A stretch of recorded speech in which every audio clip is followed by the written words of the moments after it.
Job 3. After this, Job opened his mouth and cursed the day of his birth. He said, May the day of my birth perish, and the night that said, A boy is conceived. That day, may it turn to darkness. May God above not care about it. May no light shine on it. May gloom and utter darkness claim it once more. May a cloud settle over it. May blackness overwhelm it. That night, may thick darkness seize it. May it not be included among the days of the year, nor be entered in any of the months. May that night be barren. May no shout of joy be heard in it. May those who curse days curse that day, those who are ready to rouse Leviathan. May its morning stars become dark. May it wait for daylight in vain, and not see the rays of dawn. For it did not shut the doors of the womb on me to hide trouble from my eyes. Why did I not perish at birth and die as I came from the womb? Why were there knees to receive me and breasts that I might be nursed? For now I would be lying down in peace. I would be asleep and at rest with kings and rulers of the earth, who built for themselves places, now lying in ruins, with princes who had gold, who filled their houses with silver. Or why was I not hidden away in the ground, like a stillborn child, like an infant who never saw the light of day? There the wicked cease from turmoil, and there the weary are at rest. Captives also enjoy their ease. They no longer hear the slave drivers shout. The small and the great are there, and the slaves are freed from their owners. Why is light given to those in misery, and life to the bitter of soul, to those who long for death that does not come, who search for it more than for hidden treasure, who are filled with gladness and rejoice when they reach the grave? Why is life given to a man whose way is hidden, whom God has hedged in? For sighing has become my daily food. My groans pour out like water. What I feared has come upon me. What I dreaded has happened to me. I have no peace, no quietness. I have no rest, but only turmoil. Job 4. Then Eliphaz the Temanite replied, If someone ventures a word with you, will you be impatient? But who can keep from speaking? Think how you have instructed many, how you have strengthened feeble hands. Your words have supported those who stumbled. You have strengthened faltering knees. But now trouble comes to you, and you are discouraged. It strikes you, and you are dismayed. Should not your piety be your confidence, and your blameless ways your hope? Consider now, who being innocent has ever perished? Where were the upright ever destroyed? As I have observed, those who plow evil and those who sow trouble reap it. At the breath of God they perish. At the blast of his anger they are no more. The lions may roar and growl, yet the teeth of the great lions are broken. The lion perishes for lack of prey, and the cubs of the lioness are scattered. A word was secretly brought to me. My ears caught a whisper of it. Amid disquieting dreams in the night, when deep sleep falls on people, fear and trembling seized me and made all my bones shake. A spirit glided past my face, and the hair on my body stood on end. It stopped, but I could not tell what it was. A form stood before my eyes, and I heard a hushed voice.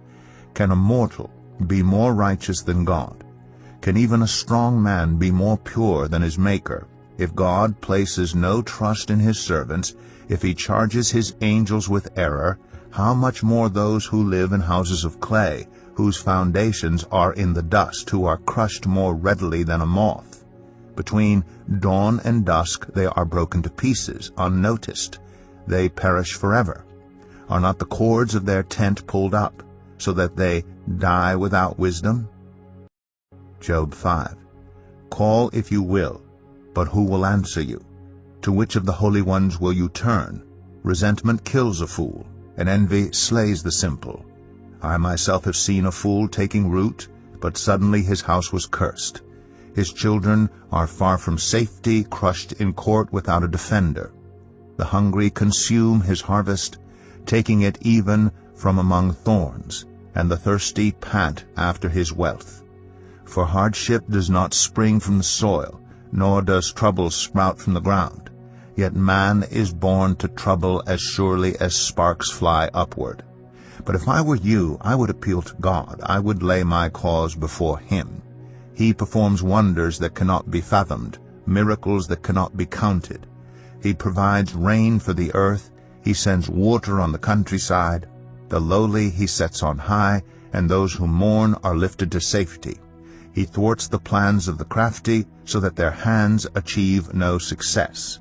He catches the wise in their craftiness, and the schemes of the wily are swept away. Darkness comes upon them in the daytime. At noon they grope as in the night. He saves the needy from the sword in their mouth. He saves them from the clutches of the powerful. So the poor have hope, and injustice shuts its mouth. Blessed is the one whom God corrects. So do not despise the discipline of the Almighty. For He wounds, but He also binds up. He injures, but His hands also heal. From 6 calamities He will rescue you. In 7 no harm will touch you. In famine He will deliver you from death, and in battle from the stroke of the sword. You will be protected from the lash of the tongue, and need not fear when destruction comes. You will laugh at destruction and famine, and need not fear the wild animals. For you will have a covenant with the stones of the field, and the wild animals will be at peace with you. You will know that your tent is secure. You will take stock of your property and find nothing missing. You will know that your children will be many, and your descendants like the grass of the earth. You will come to the grave in full vigor, like sheaves gathered in season. We have examined this, and it is true. So hear it, and apply it to yourself. Job 6. Then Job replied, If only my anguish could be weighed, and all my misery be placed on the scales. It would surely outweigh the sand of the seas. No wonder my words have been impetuous. The arrows of the Almighty are in me. My spirit drinks in their poison. God's terrors are marshaled against me. Does a wild donkey bray when it has grass, or an ox bellow when it has fodder? Is tasteless food eaten without salt, or is there flavor in the sap of the mallow? I refuse to touch it. Such food makes me ill. Oh, that I might have my request, that God would grant what I hope for, that God would be willing to crush me, to let loose His hand and cut off my life. Then I would still have this consolation, my joy in unrelenting pain, that I had not denied the words of the Holy One. What strength do I have that I should still hope? What prospects that I should be patient? Do I have the strength of stone? Is my flesh bronze? Do I have any power to help myself now that success has been driven from me? Anyone who withholds kindness from a friend forsakes the fear of the Almighty. But my brothers are as undependable as intermittent streams, as the streams that overflow when darkened by thawing ice and swollen with melting snow, but that stop flowing in the dry season and in the heat vanish from their channels. Caravans turn aside from their routes. They go off into the wasteland and perish. The caravans of Tema look for water. The traveling merchants of Sheba look in hope. They are distressed because they had been confident. They arrive there only to be disappointed. Now you too have proved to be of no help. You see something dreadful and are afraid. Have I ever said, Give something on my behalf, pay a ransom for me from your wealth, deliver me from the hand of the enemy, rescue me from the clutches of the ruthless? Teach me, and I will be quiet. Show me where I have been wrong. How painful are honest words. But what do your arguments prove? Do you mean to correct what I say and treat my desperate words as wind? You would even cast lots for the fatherless and barter away your friend. But now be so kind as to look at me. Would I lie to your face? Relent. Do not be unjust. Reconsider. for my integrity is at stake. Is there any wickedness on my lips? Can my mouth not discern malice? When Moses was 40 years old, he decided to visit his own people, the Israelites. He saw one of them being mistreated by an Egyptian, so he went to his defense and avenged him by killing the Egyptian. Moses thought that his own people would realize that God was using him to rescue them, but they did not. The next day, Moses came upon two Israelites who were fighting. He tried to reconcile them by saying, "Men, you are brothers. Why do you want to hurt each other?"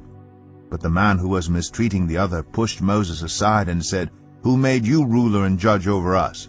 Are you thinking of killing me as you killed the Egyptian yesterday?" When Moses heard this, he fled to Midian, where he settled as a foreigner and had 2 sons. After 40 years had passed, an angel appeared to Moses in the flames of a burning bush in the desert near Mount Sinai. When he saw this, he was amazed at the sight. As he went over to get a closer look, he heard the Lord say, "I am the God of your fathers, the God of Abraham, Isaac, and Jacob." Moses trembled with fear and did not dare to look. Then the Lord said to him, "Take off your sandals, for the place where you are standing is holy ground. I have indeed seen the oppression of my people in Egypt. I have heard their groaning, and have come down to set them free. Now come, I will send you back to Egypt."